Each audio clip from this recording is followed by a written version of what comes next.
Hello, everybody. It's your health and fitness specialist, Kelly Brown, here today with a special guest. His name is Stefan Labossiere. I'll let him give an example, or give a breakdown of what he does. But first, let me say the reason I have him here today is because a lot of times, before you can even lose weight or get in shape or whatever, you're normally dealing with a lot of mental problems, a lot of mental health issues.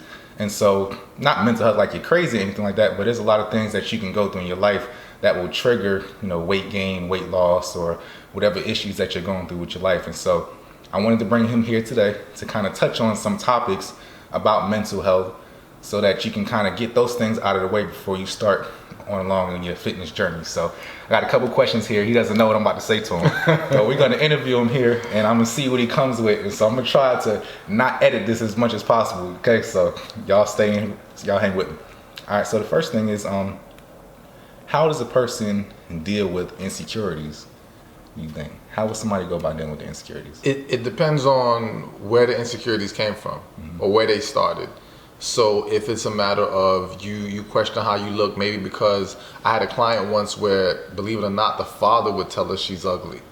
You know what I'm saying? So now her issue with accepting being beautiful came from her father. And so to deal with that, we got to get to the root of that issue. We got to address that relationship, the impact it had on that person. So whatever has triggered the insecurity is where you have to look at, because everything after that is just being piled on. It's just adding up because of what you held on to and you never healed from to begin with.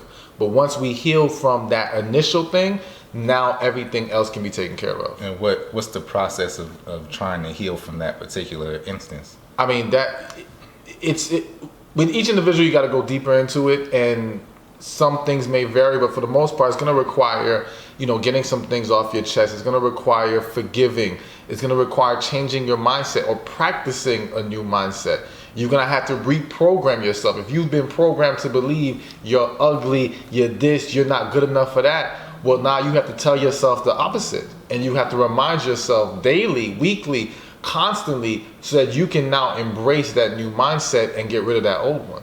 Makes sense. Okay. All right. So I got another follow-up question to that one. Should you look for someone else to make you feel better about your insecurities? No, absolutely not. You shouldn't look to someone else. Now, don't get me wrong. We feed off of compliments and how other people perceive us at times.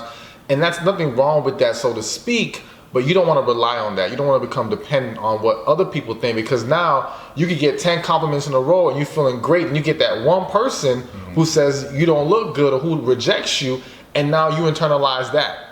And now you're back to this negative mindset. So first and foremost, you got to make yourself believe all these things. You have to rely on yourself to feel better and to have a better perception of who you are. Don't look to other people, but yeah, compliments will always feel good to most people, if not all. That makes sense. And I asked that because a lot of times the insecurities come from somebody giving them to you, so would we be looking for that person to save us from our insecurities before we move on, or is it something that you got to conquer internally first? That's why I asked you that.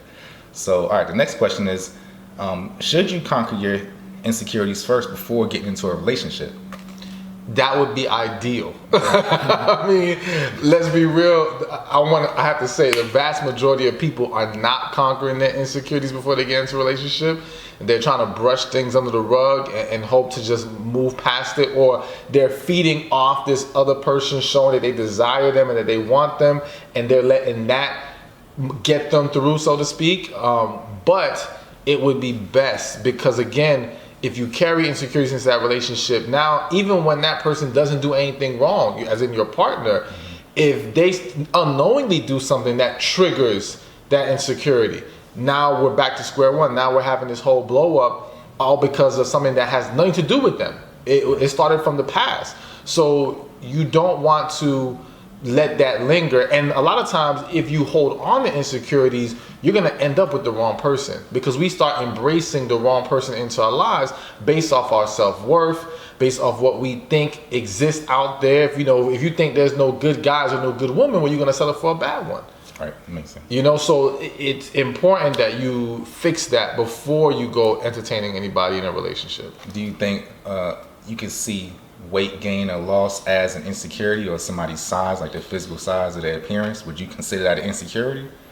I mean, the insecurity starts with how you perceive yourself, but it can be an extension of insecurity. And some people, I've had clients where they were molested, and now they will tell you they purposely gained weight and they purposely kept weight on because they felt it made them less desirable and therefore made them less susceptible to being harmed and being molested again. Right. So it stems from a deeper issue. So ultimately, yeah, the how we look and how we present ourselves can stem from insecurities, and how we carry ourselves, because again, sometimes you can be beautiful, but if you lack confidence, you don't look as good. Right. You know, your energy's off. So that's where the insecurity carries over into your presentation. Makes sense.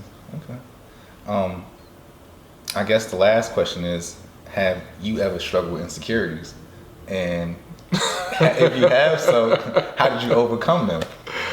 I mean, I have. I think we all have. I don't know if there's anybody on the face of this earth that's never been insecure. If you say that, I think you're probably lying. Right. All right. And so for me, as far as dealing with insecurities, it's working on my flaws.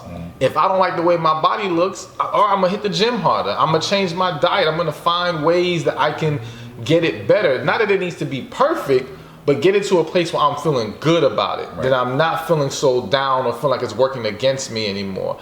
So to me, that's the way I always do it. And that's the way I would challenge other people is, if you're feeling insecure about something, don't wait for someone to just magically compliment you or people to accept you as you are, so to speak. Yes, there's a level of that you know plays into it, but be willing to work on those things. Right. If it's stuff like your body, your knowledge of stuff, things that you can change and you can make better and improve with just putting certain things into practice, then do that, because we should all strive to be the greatest version of ourselves anyway. That's true. Okay. Hey, listen, you heard it here. All right. Sometimes I say it, but it's better when you hear it from somebody else who's a relationship expert. All right. So tell them where they can find you, please.